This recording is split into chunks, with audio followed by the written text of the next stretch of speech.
जय गुरु जी। शुक्राना गुरु जी, अनंतम शुक्राना हमारे गुरु जी महाराज का। ओम नमः शिवाय। शिव जी सदा सहाय। ओम नमः शिवाय। गुरु जी सदा सहाय। शुक्राना, अनंतम शुक्राना। जितना शुक्राने करूं उतने कम है, क्योंकि हमारे महाप्रभु, हमारे परमात्मा जो हमारे सामने इतने प्यारे रूप में साक्षात विराजमान है, उनके सामने कुछ कहने की हिम्मत ही नहीं होती। बस जो शब्द भी वो बख्श दे, उस बख्शनहार की तरफ से बहुत प्यारा एक ऐसा तोहफा है जो शायद कभी जीवन में मैंने सोचा ही नहीं था कि मैं भगवान को इस तरीके से, इतने करीब से, इतने प्यार से, इतने सुंदर रूप में देख पाऊंगी। बहुत मन था शुरू से, जब भी अपना डेली की जो रूटीन में पूजा होती थी, जो भगवान शिव को देखते थे, वो रूप एक ऐसा था जिसको सिर्फ इंसान ने बनाया है। हमने कभी रियलिटी में उनका असली रूप देखा ही नहीं है। हमारे महाशिव दिखते कैसे होंगे, सिर्फ एक इमेजिनेशन से हमारे भगवान का एक ऐसा रूप तैयार किया जाता है जिसे हम पूजते हैं। मेरे मन में ये सवाल बहुत होता था, और ये भगवान भी जानते होंगे कि प्रभु तुम असली में कैसे दिखते होंगे, कैसे दिखते होंगे। सही में विजन में बहुत विकराल और बहुत खतरनाक रूप भी देखा है, जो गुरुजी ने दिखाया है कि किस तरीके से शिव हो सकते हैं। वो शिव तो सत्य है, उसको कभी किसी ने नहीं देखा, उसका असली रूप। जैसे हमारे सामने हमारे महाशिव का जो रूप आया है, चाहे वो इंसानी चोले में ही सही, वो जिस रूप में भी आया है बहुत प्यारा है। उसे कोई ऐसा नहीं है जो प्यार ना करे। वो इतना प्यारा रूप है, इतने प्यारे दर्शन होते हैं उनके। वो हर जगह हर वक्त हमें संभाले हुए हैं। वो हमारे मन में कोई भी कुविचार आ सकता है, लेकिन वो परमात्मा जो सामने बैठा है वो सिर्फ हमें ब्लेस कर रहा है। वो हमें इतनी सारी ब्लेसिंग दे रहे हैं कि हम किस तरीके से अपने जीवन को जी सके, इतनी ताकत हमें मिल सके कि हम इस जीवन का जो भी मकसद है उसको देख सके, उसको पा सके, और सबसे बड़ी बात, जो ड्यूटीज हमें दी हैं उसे हम निभा सके। सिर्फ फर्क इतना है कि जो हमारे और परमात्मा के बीच में जो एक पतली सी महीन रेखा होती है, उस रेखा पे खड़े होकर हम क्या डिमांड कर जाते हैं उनसे, हम समझ भी नहीं सकते। हमारे दिमाग में, हमारे मन में क्या क्या चलता रहता है, हम कैसे कैसे क्या क्या कर डालते हैं, ये हम नहीं समझ सकते। उन इच्छाओं का, उनका खात्मा होगा कैसे? वो सब सिमरन से होगा, उसके नाम जप से होगा, उस परमात्मा की कृपा से होगा। क्योंकि उसकी कृपा होती है तभी हम किसी लायक हैं, वरना नहीं है। संगत जी, नवरात्रे हैं और इतने प्यारे दिन, जो माता रानी है वो हमारे शिव की शक्ति है, और वो शक्ति हमारे लिए बहुत इम्पोर्टेंस रखती है। क्योंकि जैसे हमारे पूरे ब्रह्मांड का मालिक हमारा ओमकार है, उसी तरह से एक ओमकार शक्ति होती है जिसके बिना ये धरती चल ही नहीं सकती। शायद एक माँ का रूप भी उन्हीं से हम लोगों को मिला है। अगर वो हमें वो रूप नहीं देती, वो शक्ति जन्म नहीं लेती, तो हमारे जैसी इस पूरी दुनिया में, पूरी धरती पर जो एक माँ का, एक औरत का, एक स्त्री का, एक बहन का, एक बेटी का जो भी रूप आया है, वो नहीं आता। हम कंजके जिमाते हैं, हम छोटी छोटी कन्याओं को इतना प्यार करते हैं, इतना प्रसाद, जैसे कि पूरे साल का प्यार एक दिन में ही उमड़ जाए। ऐसा हमारा नवरात्रों के दिन और उस अष्टमी या नवमी पे जो हम कंजके पूजते हैं तब होता है। वैसे पूरा साल आपके घर में जो माँ, बहन, स्त्री होगी, बहन होगी, उसकी कोई कदर नहीं होती। ये बहुत बड़ी सच्चाई है, बहुत देखा है, बहुत सच देखे हैं। वैसे तुम सब बच्चियों के रूप में उस एक दिन नवरात्रों में उसको इतना पूजकर अपने माथे पर बिठा लेते हो, और वैसे बिना उसके आप देखो तो उसकी कोई कदर ही नहीं है। क्योंकि जब आप लोगों के मन में भड़ास हो तो उस कंजक के रूप में देखोगे तो आप कभी उसे कुछ नहीं कह पाओगे। लेकिन अगर आपके सामने कोई आपकी बहन है, माँ है, पत्नी है, कोई भी हो, लेकिन आपकी भड़ास उस पर जरूर उतर सकती है। शायद इसीलिए माता रानी का वो छोटा नन्हा सा रूप हमें पूजा में दिया गया है, क्योंकि उस रूप के सामने अच्छे अच्छे सर झुका के खड़े हो जाते हैं। माता ने कंजक का रूप लिया ही इसीलिए कि हम अपने कुछ तो कर्म काट सके।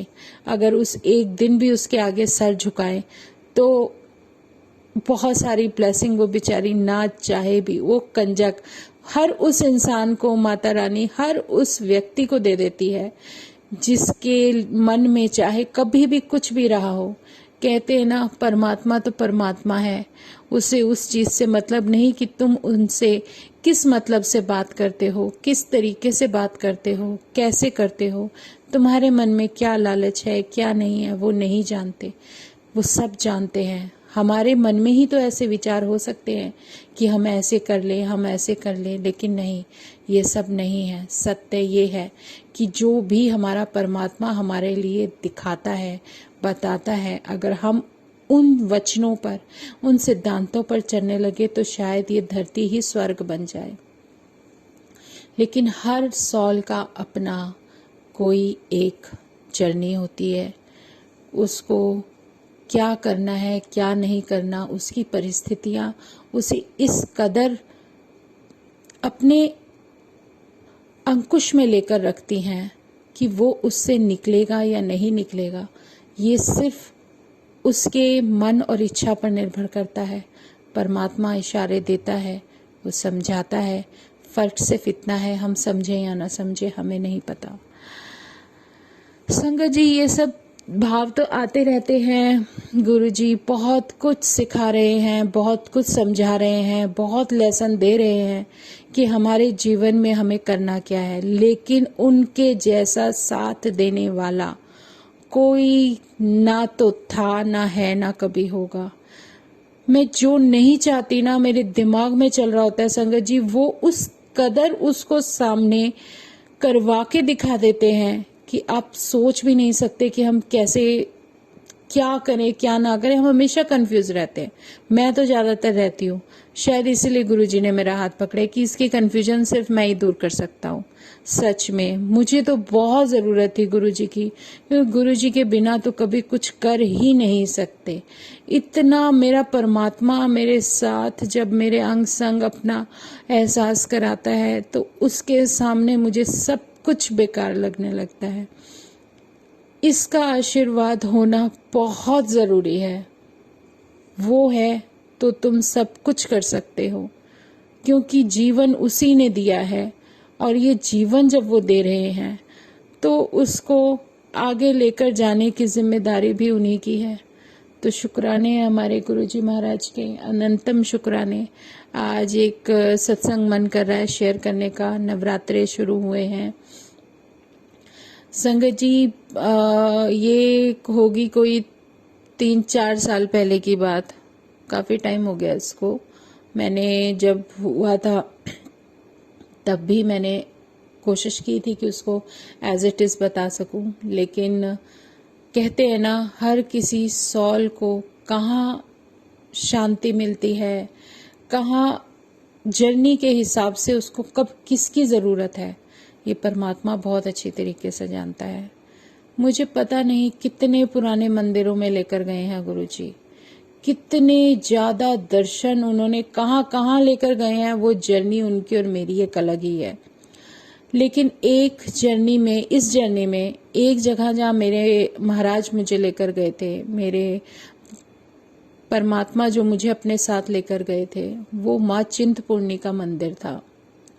और इतने प्यारे दर्शन कराए ना उन्होंने मुझे सुबह, इतने प्यारे दर्शन कराए कि उन दर्शनों में मुझे लगता ही नहीं कि मैं अगर मंदिर जाती तो मुझे ऐसे दर्शन माता रानी के मिलते।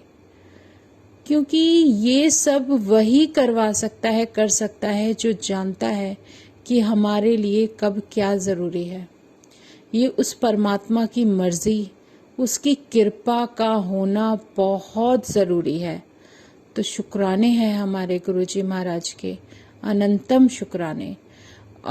इसके लिए मैं एक छोटी सी आपको ये अपनी सत्संग सुना रही हूँ कि मैं वही सिमरन परमात्मा का जो उन्होंने जिस तरीके से भी मुझे मेरी सॉल को प्योर करते हैं या जो भी शब्द सुनाते हैं, उसी सिमरन में वो मुझे जो विज़न देते हैं उसमें मैं उनके साथ हूँ। एक बहुत बड़ा मंदिर है, उस मंदिर में बहुत सारी लेडीज़ बैठी हैं जो कीर्तन कर रही हैं। कीर्तन टाइप मतलब जो माता रानी का स्मरण होता है वो सब चल रहा है और मैं वहाँ खड़ी हूँ।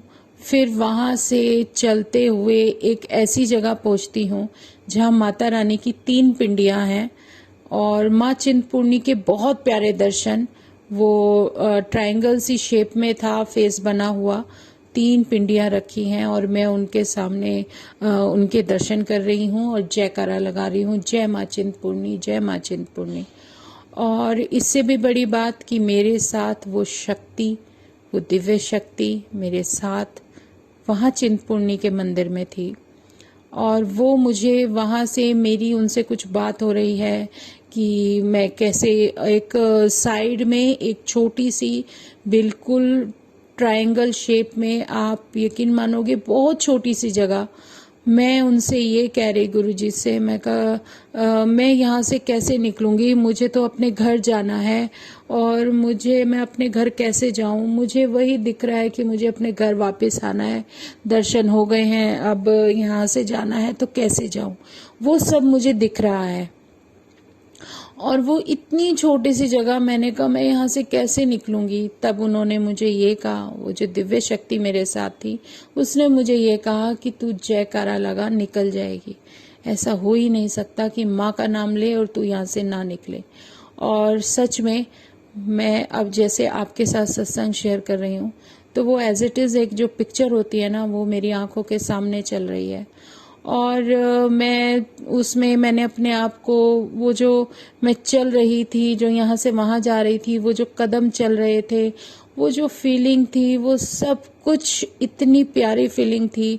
और किस तरीके से मैं वहाँ कॉर्नर में जाती हूँ और मैं बोल भी रही हूँ, मैं कहा कैसे, मतलब मन में एक कश्मकश थी कि निकलूँगी नहीं निकलूँगी, और उनका आशीर्वाद था कि नहीं तो निकल जाएगी। और गुरुजी ने जब इतनी ज़्यादा विल पावर दी और मैं उस छोटी सी जगह में, आप ये सोचो कि जिसमें एक कंजक निकलती है, इतनी छोटी सी जगह ट्रायंगल की शेप में मुझे दिखती है और मैं उसके अंदर से निकलने की कोशिश करती हूँ और जैसे उन्होंने बताया कि तू जयकारा लगाएगी तो निकल जाएगी। बहुत छोटी सी जगह थी और मैं वहाँ से जयकारा लगाती हूँ, जय माँ चिंतपूर्णी, जय माँ चिंतपूर्णी, ऐसे बोलते हुए मैं उसमें से पता नहीं बड़े मुश्किल से लेट के पता नहीं किस तरीके से निकल रही हूँ और एंड में ऊपर आ जाती हूँ। और फिर मैं अपने आप को अपने घर के सामने देखती हूँ कि मैं वहाँ से निकलकर और सीधा वहाँ पहुँच चुकी हूँ। तो वो जो जर्नी थी मेरी वहाँ जाने की, माता चिंतपूर्णी के दर्शन करने की और वहाँ से उस छोटे से ट्रायंगल से निकलकर वापस अपने घर में आने की, वो एक बहुत ट्रैवल का लंबा समय था। लेकिन हम वो पूरी फीलिंग एक साथ नहीं शेयर कर पाऊंगी क्योंकि वो जो एक अलग ही एहसास होता है वो बिल्कुल अलग होता है। और सच में एक आंख बंद करो तो अभी भी मेरी आंखों के सामने वो 3 पिंडियां आ जाती हैं जो माता के दर्शन मेरे गुरुजी महाराज ने कराए। सच में बहुत बड़ी ब्लेसिंग थी मेरे लिए। और ये तो एक ऐसी जर्नी का हिस्सा था जो मेरे गुरुजी को लगा कि मेरे जीवन में ये ज़रूरत है।